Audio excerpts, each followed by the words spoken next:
standing on Treaty 4 land, and somehow it doesn't seem enough to simply stand because it's our fault that we can't do enough to keep a father out of jail, or a mother at a job, or a daughter in school. It's our fault that we even have to try it all.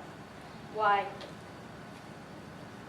A digital age, the rise of open education, open access, open freedom, a freedom that has never been less free, juxtaposition.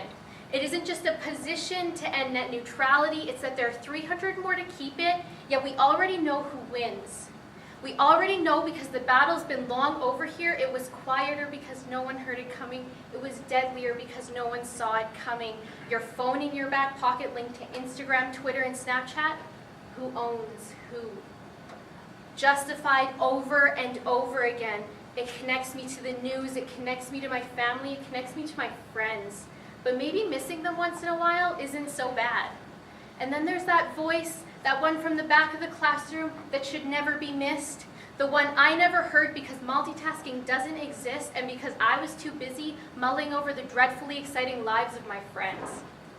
Yet the voice began to persist, given a megaphone by each person in this room on our very first day, the voice of just one student who told me I was wrong. Wrong for thinking these kids could survive without a connection at their fingertips. It's those who are disconnected who are left in the dark.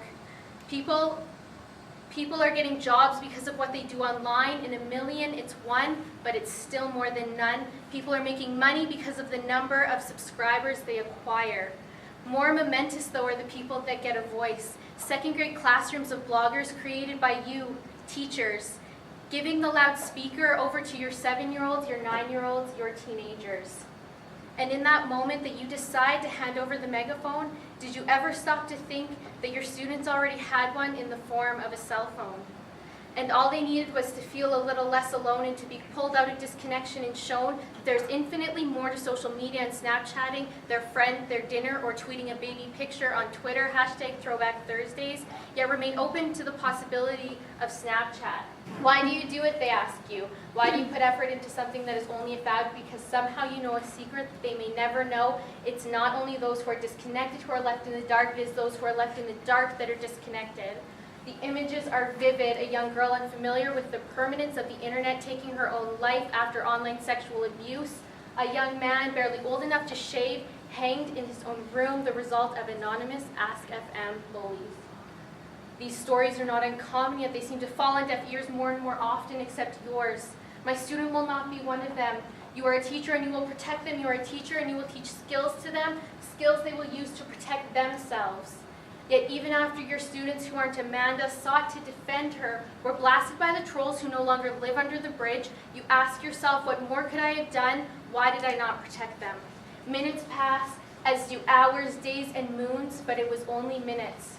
Until you gather the courage to go to the place where hate was published, where victim blaming flourished, and it is then that you noticed the skills that you and I have imperfectly honed, sitting at our computers where we read alone, but alone is the illusion brought on by a corporeal world.